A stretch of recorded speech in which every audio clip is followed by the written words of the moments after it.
Karena saya percaya kalau kita bicara dengan kekuatan pikiran, nggak ada orang yang tersinggung.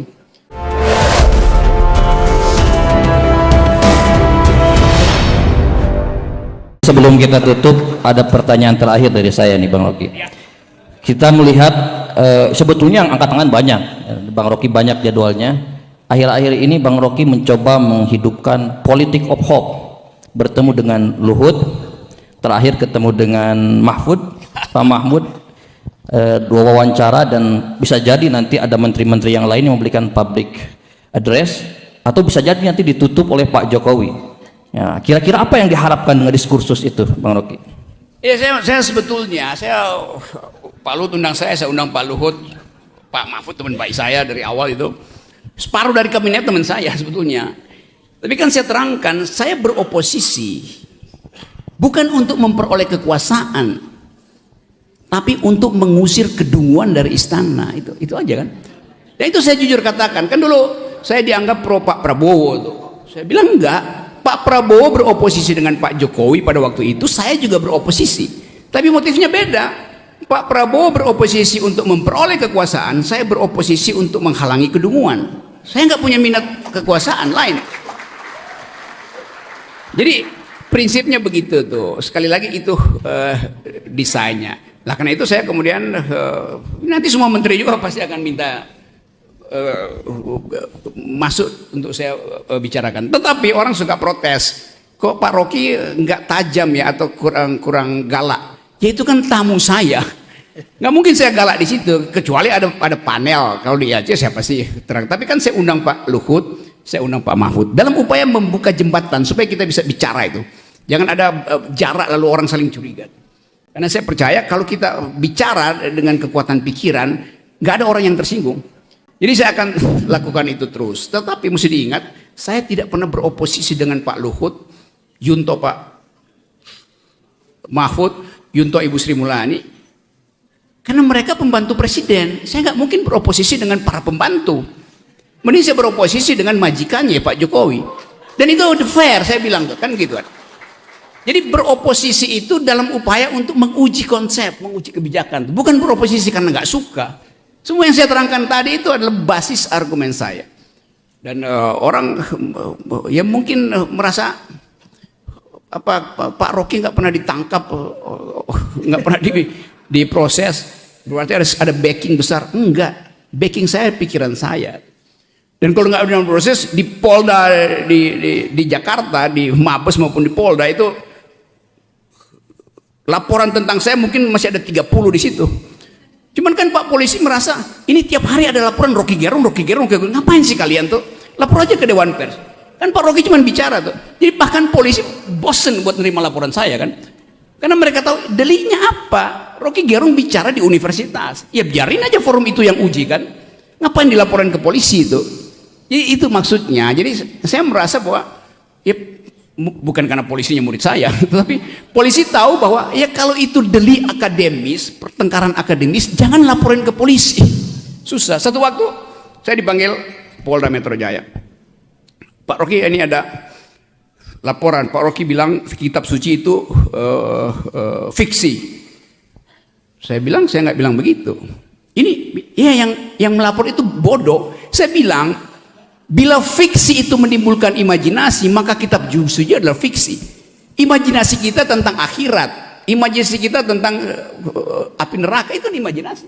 Karena dipenggal dianggap saya bilang kitab suci fiksi. Enggak, saya bilang if and only if. Kan dalam logika ada pengandaian tuh. Mereka yang benci saya bilang Rocky Gerung mengajarkan bahwa kitab suci itu enggak begitu yang saya ucapkan di situ. Bahkan saya bilang kalimat yang sama saya ucapkan di wisuda perwira polisi di Lembang waktu itu. Pak Tito duduk di sebelah saya kasih ceramah berdua Pak Tito, saya terangkan itu. Jadi saya bilang kalau saya mau dipersoalkan Pak Tito saya jadiin saksi nanti itu, mau kalian kan? Karena itu dalil akademis diuji di forum akademis, bukan diuji di petugas reserse kan. Ya, karena itu kemudian mungkin petugasnya lama-lama merasa iya mau nggak ada delik, ngapain lapor-lapor. Lalu petugas bilang begini aja Pak Rocky, kami siapkan whiteboard, Pak Rocky terangin dulu baru kami bertanya. Jadi begitu keadaan. Karena bangsa ini selalu curiga pada pikiran tuh. Saya nggak punya peralatan apa-apa, saya nggak punya partai politik, nggak punya bisnis macam-macam itu. Jadi ngapain curigai pikiran? Jadi sekali lagi saya hanya ingin beredar di tempat di mana dimungkinkan pikiran itu dipertengkarkan. Terima kasih. Terima kasih Bang Rocky. Sebelum ditutup saya ingin cerita. Saya punya satu cerita menarik yang ada kaitannya dengan Bang Rocky. Dulu ketika saya kuliah di Pakistan, saya sering sekali beli buku, Bang. Cuman di Pakistan itu yang unik, dia mempublish buku yang legal atau yang cetaknya benar. Bagi mahasiswa yang tidak mampu, dia mempublish buku yang kertas buram, sehingga mahasiswa itu bisa membeli buku-buku internasional dengan harga yang sangat murah. Lalu saya membeli satu buku, banyak sebetulnya. Jadi saya pulang dari Pakistan itu tidak bawa baju dan oleh-oleh. Saya bawa 2 koper buku. Ada satu buku dari Bertrand Russell namanya History of Western Philosophy. Saya suka buku ini, harganya masih tertera 495 rupiah, Pakistani rupiah. Ya. Sudah usang. Dengan harapan saya pulang ke Indonesia akan memberikan kontribusi pemikiran dari buku ini, salah satunya. Lalu saya bawa ke Indonesia dan alhamdulillah Bang Rocky, sejak 2013 saya pulang dari Pakistan tidak pernah dibuka ini buku. Tidak pernah disentuh sampai suatu ketika saya lihat podcast. Ada podcast di tokoh itu bilang, ditanya, apa buku favorit Anda? Tokoh itu bilang, The History of Western Philosophy, namanya Rocky Gerung. Sejak dengar itu saya mengatakan, oh berarti saya kelompok orang-orang yang berpikir. Jadi buku ini bukan apa-apa saudara, khusus untuk mahasiswa VIA, saya sebagai dekannya Bang Rocky, khusus untuk mahasiswa VIA, buku ini adalah tanda saya pernah berpikir di sana dan bukan ijazah tanda saya pernah sekolah gitu. Jadi dekan Anda dekan yang berpikir. Umi ini insya Allah kampus yang berpikir. Ada banyak lain buku-buku Bertrand Russell yang saya suka, misalnya Logic and Knowledge. Buku itu saya suka karena tentang logika. Kenapa saya suka buku itu tentang Bertrand Russell? Itu kumpulan esainya Bertrand Russell dari tahun 1901 sampai 1950. Kenapa saya suka buku itu? Karena saya baca buku Imam Al-Ghazali.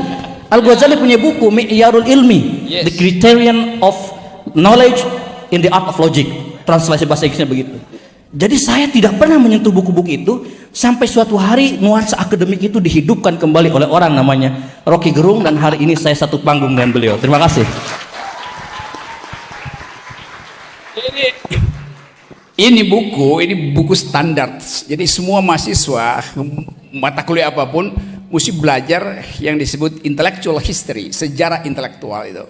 Dan ini ditulis oleh Bertrand Russell. Ya orang yang bisa ngomong apa aja tentang filosofi, public policy segala macam. Sebetulnya ini ada anak judul dalam versi aslinya itu ada anak judul Socio and Political Context. Jadi Bertrand Russell membahas dari awal peradaban, ada filsafat Islam ada di situ, filsafat Yunani ada di situ, sehingga kita bisa dapat kompendium ilmu pengetahuan. Dengan baca buku ini sebetulnya separuh dari pengetahuan dunia bisa kita miliki itu. Tinggal dikembangkan. Jadi tolong baca buku ini. Buku ini buku yang selalu ada di samping kanan meja Presiden Bill Clinton. Dia selalu akses buku ini. Kalau dia mau dapat ide cepat-cepat dia baca buku ini tuh. Dan Bill Clinton orang yang selalu paham bahwa politik harus diasuh dengan pikiran dan keadilan sosial tuh.